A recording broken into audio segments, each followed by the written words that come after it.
Some people say the Aspens watch in secret. I'm here to tell you they do. Gather round, listen close, and discover the story of Alex Mason and the Quakies of Guanella Pass.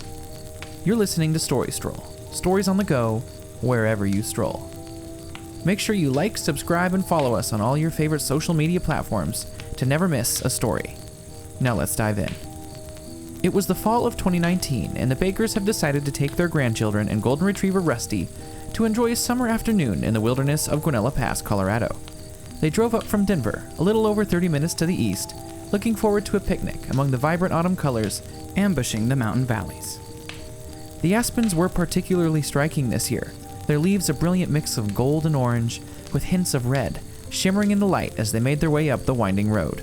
They found a small meadow not more than 100 yards off the road, set up their picnic blanket and basket, and prepared for a wonderful afternoon in the forest.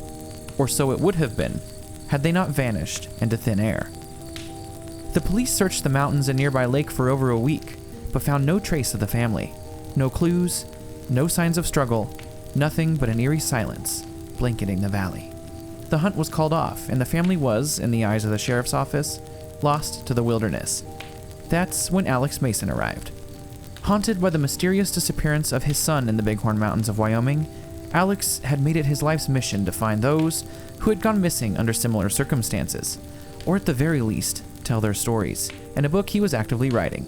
The book and his volunteer detective work, albeit amateur, was his way of coping with the grief he felt. All he had done was turn his back to flip a burger on the fire, and when he turned around, his son was gone. No clues and no signs of his disappearance. Nothing. Just a boy lost to the forest. Forever. The searchers also found nothing, and after a year of counseling and grief, he had decided to never stop searching for those who had vanished as well. The Baker's disappearance drew him to Guanella Pass, and he felt a strange sense of hope, as if this time he might find some answers. A sense of closure, a resolution to the never-ending story he found himself in. He documented these feelings in his journal. The aspens feel welcome, warm, not cold like the pines I've been confined to all these years. The place is wondrous, like a fairy tale. No tragic endings seem possible beyond the pearly gates of this forest. Yet, I know deep inside, the bowels of this place hold secrets, I'm sure. Alex entered the aspens, retracing the Baker's steps. Not long after he entered, he came upon the spot where they had set up their picnic. It was a stunning alpine meadow with aspens on all sides, each glowing brilliantly in the autumn sun. He could see where the grass had been pressed down by the blanket, the last known location of the family. The searchers had destroyed some evidence, like the Baker's footprints through the grass, but there wasn't really much to go on anyway. After a few moments, he walked further toward the woods when he noticed a white object on the ground. It was a plastic fork halfway covered by dirt and grass. The searchers had obviously done a poor job, something he was used to, and he collected the fork in his, quote, evidence pack, and continued into the tree line. Not long after, he found another item the searchers had failed to locate. Rusty's dog collar and a blaze orange leash. How could they have missed this, he wondered. It was in plain sight along the trail. Alex channeled his frustrations into determination, hoping his intuition about finding absolution in this forest would turn out to be correct. He bagged the collar and continued down the trail, his eyes darting through the underbrush as he searched for more clues. The aspens were spaced relatively far apart, and it was easy to view the ground around them. It made finding some other items like dog fur, footprints, and even the grandfather's toupee easier, but Alex didn't know how to react when he came across his next clue. As he rounded a corner in the trail, he noticed a yellow object hanging from a branch. It was a young child's hat, and as he moved closer, he halted, cold in his tracks. His heart pounded, beating from his chest. He recognized it. It wasn't just a hat. It was the hat his son was wearing when he vanished into the Bighorns all those years ago, a sight etched into the matter of his mind. This had to be coincidence. This hat isn't common whatsoever, but I guess it's not wholly unique either. While impossible for it to be my son's, it does dredge up memories of his laughter, running through the woods that afternoon with his spud gun, shooting me with shards of potato. It caught me off guard, to be sure, but it's fully a coincidence and nothing more. A bizarre coincidence nonetheless. Alex glanced at the hat, releasing a small smile that slid across his often pallid face for a brief moment before he placed it into his evidence pack. His happiness was brief, however. When he raised his gaze to the trail before him, it changed. The trail curved in a different direction than he had initially been traveling. Confused, Alex turned around to backtrack, but he couldn't. The trail was gone. A breeze began to rustle the aspen leaves around him. It was a soft, chilling breeze. A whisper carried through the forest with it. Alex couldn't make out the words, but the fear that gripped him was undeniable. His stomach churned. His senses were subconsciously alerted. Goosebumps traversed his arms, sending a chill down his spine as the hair on his neck stood up. He slowly reached to his bear spray and removed the safety. There was a predator somewhere nearby.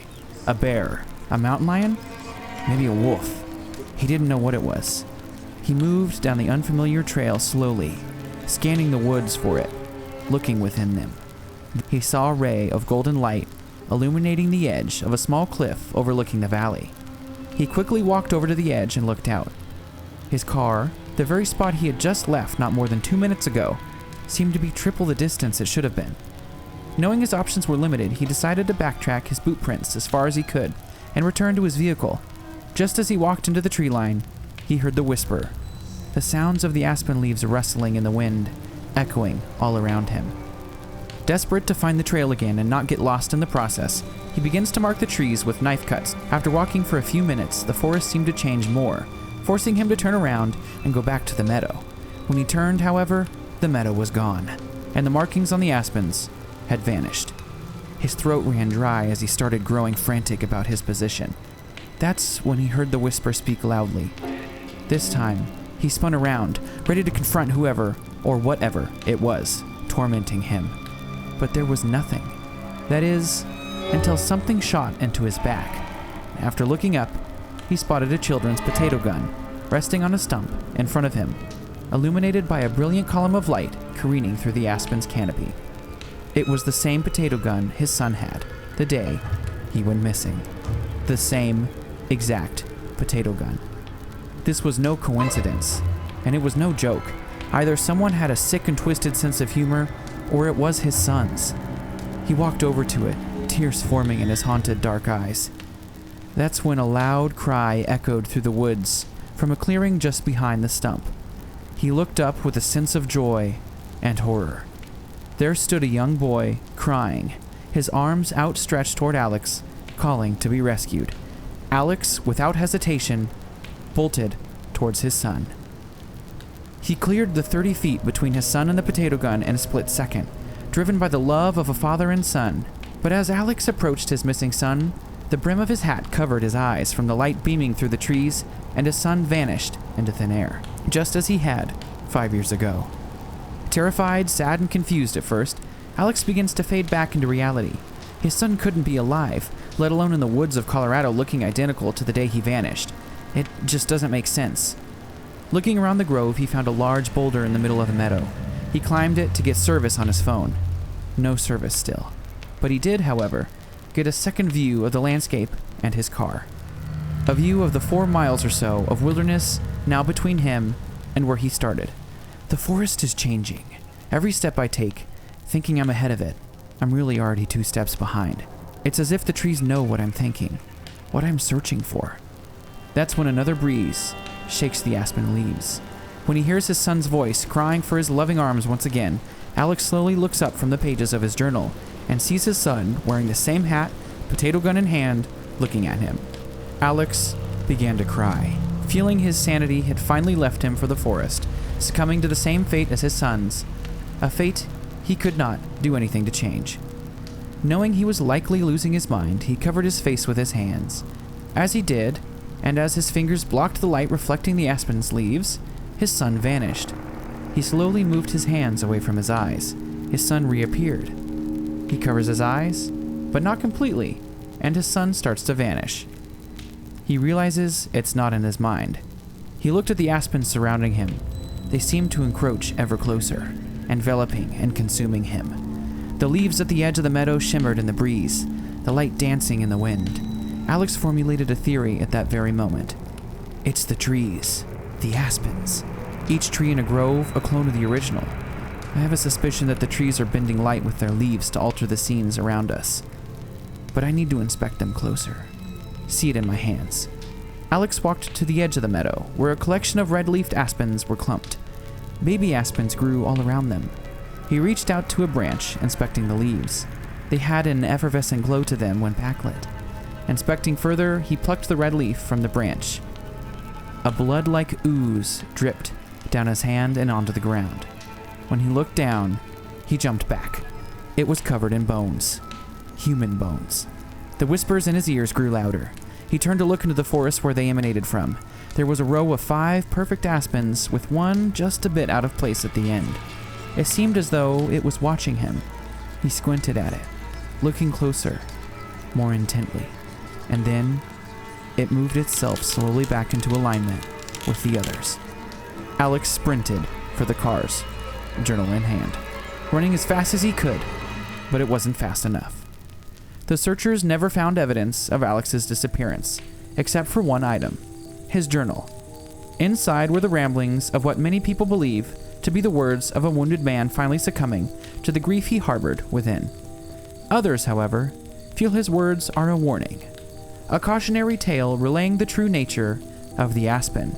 After all, the people of Georgetown, just below Guanella Pass, said the aspens were particularly red that year.